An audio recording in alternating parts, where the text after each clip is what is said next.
I used to think I was a good communicator because I care about people. I listen. I try to be supportive. I avoid conflict whenever I can. I thought caring was enough. But what I didn't realize is that when I felt criticized, even gently, my first instinct wasn't to listen, it was to defend. And the hardest part is, I didn't even know I was doing it. Before this class, I thought defensiveness meant raised voices or obvious arguments. That wasn't me. I'm not loud. I don't explode. My defensiveness was quieter. If my husband mentioned the house being messy, I would instantly feel blamed. And if he didn't blame me, I'd start explaining everything I had done that day. I wasn't trying to argue. I was trying to protect myself.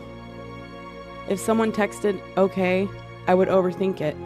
Were they upset? Did I say something wrong? I'd create an entire story in my head instead of just asking. When my mom talked about being scared before her lung surgery, I would say, it'll be fine, don't worry. I thought I was comforting her, but I wasn't actually sitting with her fear. I was trying to fix it so I wouldn't have to feel uncomfortable, and realizing that was hard. In this class, we learned that defensive communication often happens when our identity feels threatened. Our interpersonal communication textbook explains that when people feel their self-concept is being challenged, they often react defensively instead of listening. Altman et al., Defensiveness and Supportive Communication section.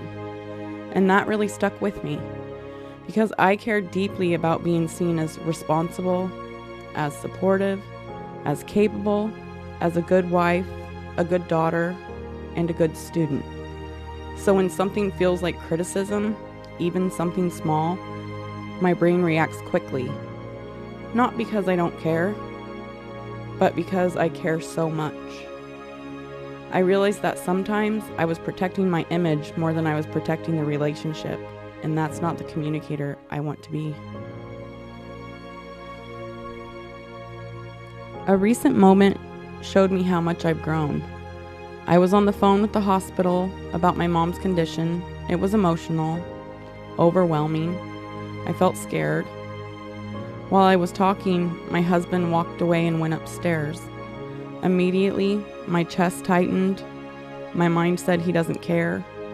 Before this class, I probably would have snapped or shut down or brought it up in a sarcastic way. Instead, I paused. Later, I told him, I felt hurt when you walked away while I was on the phone. I really needed support in that moment. And instead of turning into a fight, we understood each other. He didn't mean to seem distant. He thought I needed quiet. Same moment, completely different outcome, because I slowed down.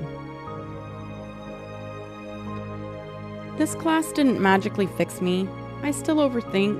I still feel defensive sometimes. I still catch myself wanting to explain before I listen. But now, I notice it. And that awareness changes everything. Our interpersonal communication textbook explains that effective communicators practice mindful listening and pause before reacting, so they can respond thoughtfully instead of defensively. Altman et al., Listening and Responding section. Now I separate facts from assumptions. I check instead of mind reading.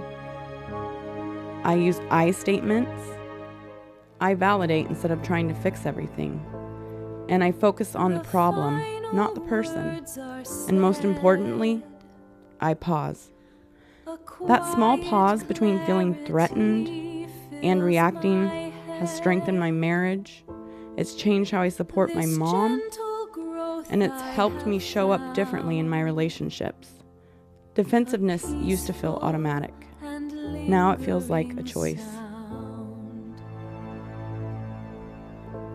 I started this class thinking communication was common sense, but I'm ending it realizing it takes intention. I'm not a perfect communicator, but I am a more conscious one. And choosing awareness over defensiveness has changed everything.